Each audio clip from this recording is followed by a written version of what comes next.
Hello everyone, welcome back to my channel, Gus Bagas. Microsoft Excel merupakan salah satu aplikasi yang digunakan untuk proses pengolahan data maupun angka. Namun, tak hanya itu, Microsoft Excel juga memiliki banyak fitur dan fungsi lainnya. Fitur function dan formula, atau yang sering kita kenal dengan rumus Excel, merupakan sesuatu hal yang membuat Microsoft Excel menjadi terkenal. Namun, tidak semua rumus atau fungsi dari Microsoft Excel diketahui oleh banyak orang. Nah, di video kali ini saya akan membagikan ataupun sharing 14 rumus Excel yang paling sering digunakan di Microsoft Excel.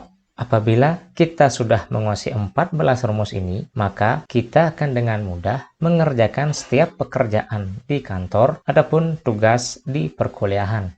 Oke, saya akan mulai dari yang mudah terlebih dahulu, dan saya akan jelaskan satu persatu. Mohon disimak baik-baik ya.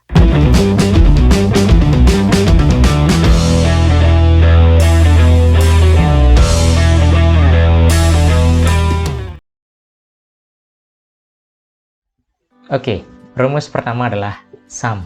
Oke, rumus ini juga sudah saya sempat share di video sebelumnya. Kalau ada yang belum nonton, silakan cek di pojok kanan atas, nanti akan ada link di atas ya. Oke, kita lanjut saja. Oke, sum adalah rumus yang digunakan untuk menjumlahkan data ataupun angka yang ada di salah satu range. Oke, di case kali ini kita akan menjumlahkan semua nilai dari setiap mahasiswa dan akan saya tempatkan di baris total. Oke, langsung saja kita ketikkan sama dengan sum, buka kurung, kita blok dari sel D3 ke sel D10. Oke, dari Agus sampai ke Asri ya. Oke, kita enter saja. Oke, keluar 628. Jadi inilah total dari semua nilai dari mahasiswa ini ya. Oke, next. Oke, nah, rumus kedua adalah count. Count adalah rumus yang digunakan untuk menghitung banyaknya data ya. Berbeda dengan sum, yang mana tadi sum adalah kita untuk menjumlahkan semua data yang ada di salah satu range atau di setiap range, dan count ini kita gunakan untuk menghitung banyaknya data. Nah, di sini saya akan menghitung banyaknya mahasiswa. Jadi kita langsung saja sama dengan count, buka kurung, value 1, value 2 sampai value berapapun ya. Jadi di sini kita akan menghitung dari nilai Agus sampai Asri. Kita tidak akan menghitung jumlahnya, tapi kita akan menghitung berapa ada data seperti ya. Sekarang nih kita akan menghitung banyaknya mahasiswa. Kita akan blok dari nilainya Agus sampai Asri. Oke, kita enter saja. Bentar. Keluar 8 ya. Jadi di sini ada 8 data ataupun 8 mahasiswa. Kenapa kita blok angka? Karena kalau kita blok nama mahasiswa ataupun huruf ini tidak akan keluar ya. Tidak akan bisa count. Oke, kita contohkan saja. Sama dengan count, buka kurung, karena nama mahasiswa ini kan bukan value, jadi bisa dilihat sendiri ini jadi 0. Oke, kita langsung biarkan saja. Ini count, buka kurung. Oke, kita blok dari nilai Agus sampai nilai Asri ya, dari nilai pertama sampai nilai akhir. Kita enter. Nah, sini ada 8 mahasiswa. 1, 2, 3, 4, 5, 6, 7, 8. Itu kalau kita hitung manual ya. Oke, next. Nah, di rumus ini, rumus ketiga adalah rumus average. Average adalah menghitung rata-rata dari tiap nilai ataupun salah satu range. Oke, langsung saja kita akan menghitung nilai rata-rata dari semua nilai mahasiswa yang ada di kolom ini. Oke, sama dengan average, buka kurung. Oke, sini sudah ada sintaksnya seperti itu. Jadi kita tinggal blok ya dari nilai 1 sampai nilai akhir. Kita enter. Nah, sini keluar 78,5. Inilah nilai rata-rata dari 8 mahasiswa ini ya. Nah, rumus selanjutnya adalah rumus if. Rumus ini juga sudah saya share di video sebelumnya. Jadi kita di sini perlu memakai tabel acuan atau parameter untuk mencari predikat ini ya. Karena di sini kita punya keterangan dari nilai 0 sampai 60 predikatnya akan dapat C, 61 ke 89 predikatnya B, 90 ke 100 itu A. Jadi di sini kalau 77 harusnya predikatnya dari Agus adalah B ya. Jadi di sini harusnya dia B. Oke, bagaimana kita mencarinya? Langsung saja sama dengan if jika, karena kita akan mencari predikat itu harus berdasarkan nilai sesuai dengan tabel acuan ini ya. Oke, jika nilai dari mahasiswa ini ataupun di sel E3 lebih dari atau sama dengan 90, ini ya, maka nilainya adalah A. Perhatikan baik-baik. Selanjutnya, jika kita ketikkan if lagi, buka kurung, kita blok lagi E3 karena kita tidak bisa blok di sini, kita ketikkan saja E3 bisa seperti itu. Lebih dari atau sama dengan 61, maka mendapat nilai B atau predikat B gitu ya. Apabila tidak dari kedua rumus ini mendapat nilai C, ataupun kalau tidak dari rumus tadi itu ya, mendapat nilai C yaitu range 0 sampai 60, sisanya itu mendapat predikat C. Kita ketikkan saja C. Sorry, kurang tanda petik lagi satu ya. Langsung saja kita enter. Apabila keluar Windows seperti ini, kita langsung saja enter. Langsung keluar B ya, seperti yang tadi kita diskusikan. Karena inilah 77, maka itulah B. Apabila di sini kita ganti menjadi 90 ataupun range 90 sampai 100, contoh di sini saya ganti menjadi 95, otomatis dia menjadi A. Kita kembalikan saja menjadi 77. Nah, di sini kita tinggal seret ataupun double klik ya di pojok kanan bawah. Langsung keluar sesuai dengan nilai dari mahasiswa ini. Rumus selanjutnya.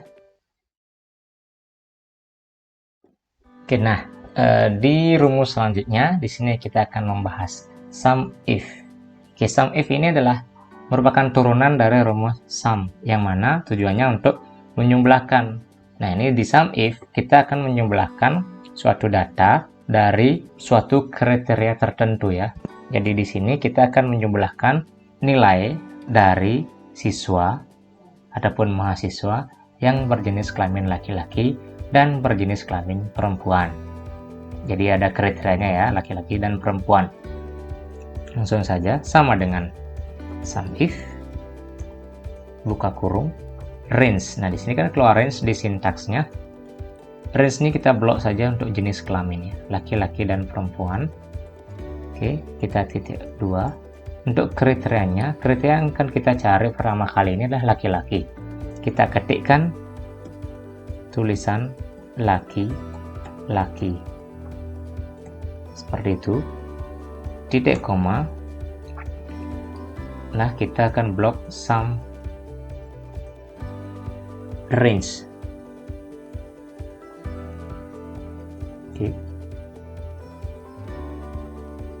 Titik koma ya, kita akan blok sum range, yang mana sum range adalah nilai ataupun yang akan kita jumlahkan seperti itu.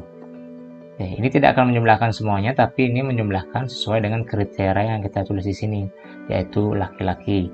Kita langsung enter saja. Total nilai dari mahasiswa laki-laki adalah 405. Jadi 77 tambah 89 tambah 95 tambah 88 tambah 56 itu hasilnya 405. Bagaimana dengan perempuan? Sama saja rumusnya, cuma di sini kita akan mengganti laki-laki ini menjadi perempuan ya. Kita bisa copy rumusnya ataupun kita bisa ketikkan saja di sini. Ya, saya akan ketikkan saja biar lebih jelas. Sum if, oke. Buka kurung, range, kita blok range jenis kelamin, titik 2, kriteria, oke, kriteria kita tuliskan perempuan, oke, koma lagi dan titik 2, tanda petik 2 dan titik koma, baru sum range, oke, nilai yang akan dijumlahkan gitu ya. Kita enter, keluar ya 223. Apabila di laki-laki ini saya ganti menjadi perempuan, oke, maka nilainya akan berubah sesuai dengan kriteria. Oke, kita kembalikan saja. Oke, next ke rumus selanjutnya. Oke, rumus selanjutnya adalah COUNTIF. COUNTIF hampir sama tadi dengan rumus SUMIF, yang mana SUMIF merupakan turunan dari SUM.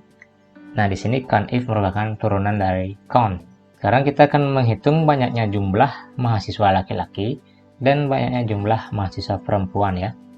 Sama seperti tadi, kita cukup ketikkan COUNTIF sama dengan COUNTIF, buka kurung, oke, range. Range yang akan kita cari adalah jenis kelamin ya. Oke, titik koma. Nah, kita akan mencari siswa laki-laki, jadi kita ketikkan saja laki-laki, tanda petik 2 laki, petik 2 lagi, enter. Oke, jadi 5. Banyaknya mahasiswa laki-laki itu ada 5 ya. Dan next kita akan menghitung banyaknya siswa perempuan sama dengan COUNTIF, buka kurung, range, jenis kelamin, titik koma, tanda petik 2, kita ketikkan perempuan, titik 2 lagi, dan kita tutup kurung ataupun langsung saja enter. Oke, 3 ya. 1, 2, 3. Oke.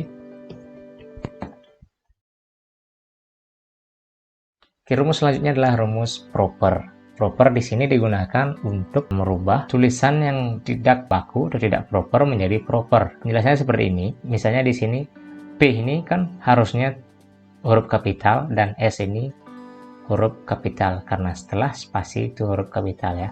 Oke, langsung saja saya contohkan sama dengan proper. Buka kurung, ini langsung keluar teks, kita blok saja sel teksnya yang yaitu berada di sel B2. Oke, langsung kita enter. Oke, langsung saja ya dia berubah menjadi please subscribe dengan P menjadi besar, S menjadi besar, seperti itu. Oke, next. Nah, untuk rumus selanjutnya adalah rumus upper. Nah, di sini adalah membuat semua tulisan atau semua huruf yang ada di suatu kata atau kalimat menjadi huruf kapital semua, upper ya. Oke, sama dengan upper, buka kurung. Oke, kita blok sel teksnya aja, kita enter. Oke, langsung dia menjadi subscribe dengan tulisan besar semua ya. Nah, di rumus selanjutnya di sini ada lower. Lower kebalikan dari upper tadi ya, yang mana upper membuat semua tulisan menjadi huruf kapital semua atau huruf besar. Nah, lower menjadi huruf kecil. Oke, langsung kita ketikkan sama dengan lower, buka kurung, kita akan membuat tulisan subscribe ini menjadi kecil semua. Kita enter ya, langsung menjadi kecil ya. Rumus selanjutnya, oke, di rumus selanjutnya kita akan membahas rumus left, mid, dan right menjadi satu bagian ya, yang mana rumus left, mid, dan right ini digunakan untuk mengambil beberapa karakter yang ada di suatu kata ataupun suatu kalimat. Oke, di case kali ini saya akan mengambil karakter di tulisan subscribe, di kata subscribe ya, yang mana akan saya jelaskan left di sini mengambil dari sisi sebelah kiri, mid mengambil yang di tengah, dan right mengambil dari kanan, seperti itu ya. Saya akan mengambil 3 karakter dari tulisan subscribe ini menjadi sub. Saya akan di sini menjadikan di sini sub, dan di tengah ini saya akan ingin mengambil SCRE-nya aja, scree seperti itu. Yang di kanan saya cukup ambil 2 saja menjadi B. Jadi kita akan coba terlebih dahulu ya. Oke, sama dengan left, buka kurung. Oke, di sini keluar sintaks teks ya. Teks kita wajib untuk memblok teks. Oke, titik 2, 6 charge. Nah, di sini keluar 6 charge. Berapa karakter yang akan kita ambil dari tulisan ini? Seperti yang tadi saya bilang, saya akan mengambil 3 karakter ya. Oke, karena saya akan mengambil sub seperti itu. Langsung saja enter. Nah, keluar sub. Nah, berbeda dengan mid, kita ketikkan saja dulu. Oke, langsung keluar sintaks teks.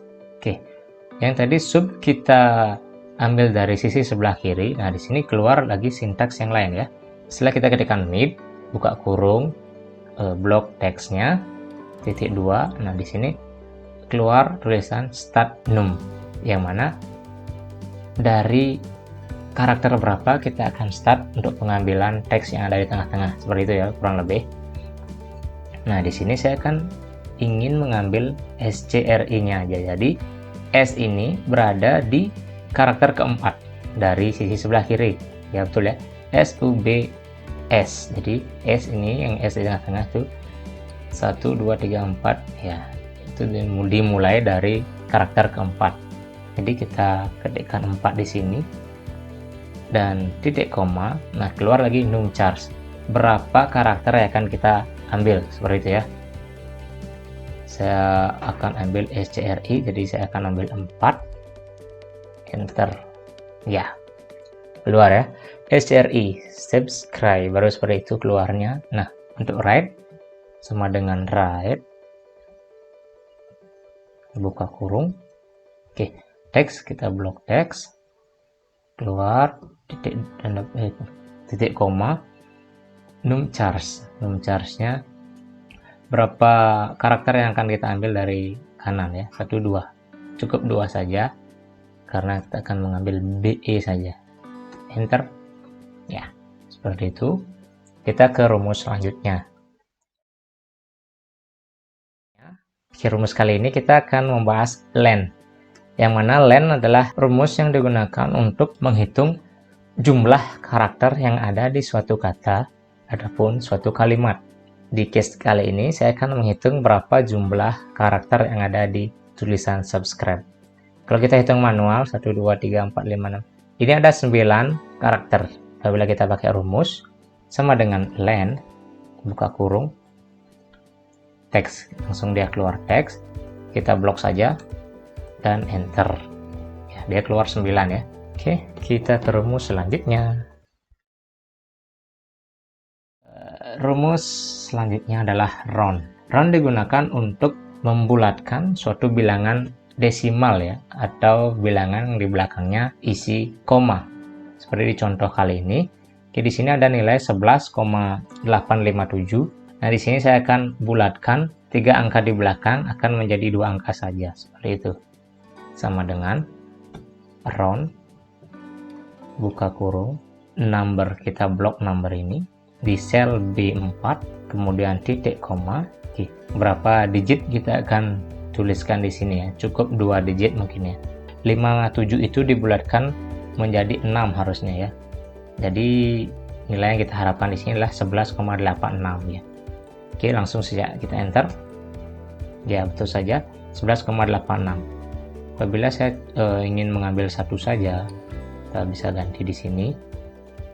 Kita ganti 2 menjadi 1, tutup kurung, enter ya, jadi 11,9 karena 857 dibulatkan jadi 9. Oke, itu ya. Rumus berikutnya adalah rumus concatenate.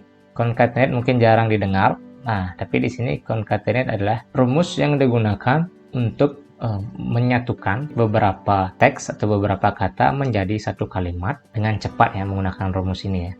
Saya akan mencoba menyatukan tiga teks ini, tiga tulisan ini. Please subscribe now. Oke. Kita akan memasukkan di satu sel ini menjadi sama dengan concatenate. Kita tuliskan saja seperti itu, buka kurung. Oke. Di sini kelihatan sintaksnya teks 1, teks 2 dan berikutnya. Ini tidak terbatas ya, jadi berapa teks pun bisa disatukan seperti itu menjadi satu kalimat di satu cells. Oke. Sini kita akan teks 1 please, kita titik koma teks 2, titik koma teks 3. Oke, kita enter. Nah, langsung keluar please subscribe now. Nah, di sini tulisannya kan tidak proper ataupun tidak ada spasinya ya. Jadi di sini kita ingin membuat di antara please dan subscribe, di antara subscribe dan now, kita kan ingin memasukkan tanda spasi ya, spasi di sini. Kita langsung saja klik di sini boleh ataupun di sini. Oke, di B4 kita cukup ketikkan tanda petik 2 spasi tanda petik 2 lagi, langsung titik koma. Next, di sebelah C4 setelah titik koma kita ketikkan tanda petik 2 spasi tanda petik 2 lagi, langsung titik koma dan enter. Oke, sudah ya. Jadi tulisan please subscribe now sudah menjadi ada tanda spasinya. Oke, kita ke rumus berikutnya ya. Nah, rumus kali ini adalah rumus ke-14, yaitu rumus terakhir di pembahasan kita kali ini ya. Itu rumus yang penting di dunia per-Excelan, ya, dunia pengolahan data, yaitu VLOOKUP dan HLOOKUP. Sebenarnya ini adalah rumus lookup atau rumus mencari data di tabel bantu atau tabel acuan, yang mana V itu menandakan vertikal, sedangkan H itu adalah horizontal. Yang mana VLOOKUP kita mengambil data dari tabel vertikal, sedangkan HLOOKUP mencari data atau mengambil data dari tabel horizontal, seperti itu ya. Di sini saya ingin memasukkan atau input data nama barang, harga dan satuan berdasarkan dengan kode yang sudah kita masukkan di tabel utama ya. Yang mana kode inilah kode A, B, C, D dan E itu merupakan kode dari nama barang ini dengan harga dan satuan yang sudah ada di tabel bantu atau tabel acuan. Oke, langsung saja kita ketik di kolom nama barang. Oke, sama dengan VLOOKUP, buka kurung, lookup value. Oke, lookup value-nya ini adalah kita akan mencari berdasarkan kode ya. Kita akan mencari berdasarkan kode dan kita harap dengan kode ini dia keluar dengan nama barang, harga dan satuan. Kode A titik koma table array. Oke, table array di sini adalah table acuan atau table bantu. Kita blok tabelnya saja, tidak dengan headernya. Oke, kita blok ini saja, langsung kita titik koma. Nah, sebelum titik koma kita wajib untuk mengunci tabel ini, yang mana ketika kita akan copy ke bawah rumusnya, rumus tersebut tidak akan lari-lari keluar dari kolom ini ya, akan terkunci di kolom tabel bantu ini. Oke, langsung saja ketika kita blok kita harus mengetik F4. Nah, sini sudah kekunci ya. Tandanya kekunci itu apa? Di sini keluar dolar, sebenarnya dolar. Untuk di sini juga kita wajib untuk mengetik F4. Oke. Nah, di sini titik koma lagi. Call index num. Call index num itu adalah kolom keberapa yang akan kita ambil datanya. Kebetulan di sini kode di kolom 1, nama barang di kolom 2, harga di kolom 3 dan satuan di kolom 4. Oke. Oke, maka di sini kita ketikkan 2 titik koma lagi, dan jangan lupa ketik false ataupun exact match di sini. Nah, seperti itu, kita enter. Oke, langsung keluar nama barang ya. Apabila di sini di kode kita ganti menjadi B, otomatis dia terganti menjadi tepung beras. Dan D juga seperti itu, menjadi bubuk merica. Oke, kita kembalikan ke minyak goreng dulu ya, ke kode A. Nah, untuk harga dan satuan, itu sama rumusnya, cuma kita perlu mengganti kolom indeksnya saja ya. Oke, kita copy dulu rumus ini. Copy. Oke, kita enter dulu. Nah, di sini kita paste. Nah, kenapa di sini minyak goreng? Karena kita belum ganti untuk call index num-nya. Yang mana call index num dari harga itu ada di kolom ketiga ya. 1, 2, 3. Oke. 3. Kita enter. Oke, keluar 18.000 dari harga minyak goreng dengan kode A. Oke. Untuk satuan juga begitu. Kita paste yang tadi. Untuk paste rumus dari minyak goreng, kan minyak goreng itu di kolom indeks 2, kita cukup ganti di kolom indeks 2 menjadi kolom indeks 4 karena kita akan mencari satuan. Bentar. Nah, liter ya, sama dengan tabel H1. Oke, begitu juga rumus ke bawahnya, kita tinggal tarik atau kita bisa double klik kiri ya, double klik kiri di pojok kanan bawah. Oke, langsung dia ngikut seperti itu. Kita cocokkan. Oke, kode C, bawang putih, harga 26.000 dengan satuan kilogram. Oke, betul ya. Apabila di sini kita ganti A menjadi E seperti itu, semuanya akan terganti ya dari nama barang, harga, dan satuan. Oke, sangat-sangat mempermudah ketika kita akan input data ya dari data yang lain, dari kolom ataupun tabel yang lain dengan cara VLOOKUP seperti itu. Jadi kita tidak perlu menginput satu persatu, jadi sangat-sangat mudah dengan rumus lookup. Oke, itu tadi untuk VLOOKUP. Dan untuk lookup kebalikannya, yang tadi tabelnya adalah vertikal kolomnya ya. Yang sekarang datanya kita ambil dari data horizontal. Oke. Hampir sama juga, sama dengan lookup. Oke. Buka kurung. Oke, lookup value-nya sama, kita klik kode, titik koma, tabel array, kita blok isi dari tabelnya saja ya. Tidak dengan header-nya. Oke, kita titik koma lagi. Oke, sebelum titik koma, jadi ada yang ingat, di sini kita harus kunci terlebih dahulu agar ketika nanti kita copy ke bawah, dia tidak akan lari-lari ya. Oke, kita kunci dengan F4. Oke, F4, kita cukup klik tempat di sini sudah keluar dia string ataupun tanda dolar seperti itu ya. Oke, kita coba cukup titik koma lagi. Nah, call index num. Yang tadi adalah kolom, yang sekarang adalah row. Row itu adalah baris ya. Tadi kolom, sekarang baris karena data yang kita ambil adalah horizontal seperti itu. Untuk nama barang, di baris keberapakah dia? Seperti dia. Nama barang itu ada di baris kedua karena kode 1, nama barang 2, harga di baris ketiga, satuan di baris keempat. Oke, langsung row index num untuk nama barang itu ada di baris kedua, titik koma, false. Oke, enter. Keluar dia bawang putih karena kodenya C ya. Kita cocokkan C, bawang putih betul. Oke, cara bacanya seperti ini ya. Oke, kita akan copy rumus ini. Untuk mencari harga dan satuan, kita cukup mengganti row index num. Kalau di VLOOKUP kita mengganti kolom index num, di lookup kita mengganti row index num ya. Kita copy. Oke, kita enter dulu. Baru kita ke kolom harga. Kita Ctrl V.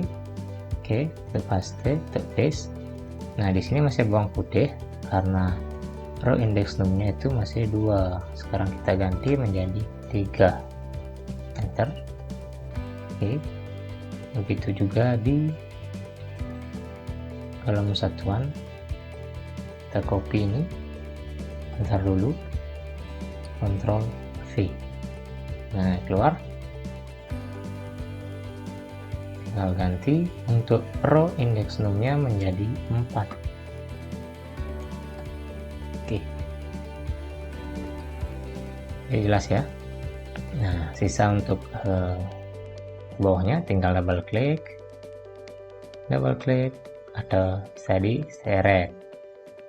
Oke. Jadi gampang sekali ya untuk 14 rumus kita kali ini. Asik juga ternyata untuk kita belajar rumus dari Microsoft Excel. Oke, demikian penjelasan saya tentang 14 rumus yang sering digunakan di Microsoft Excel ya. Apabila teman-teman ada pertanyaan, silahkan drop di kolom komentar di bawah.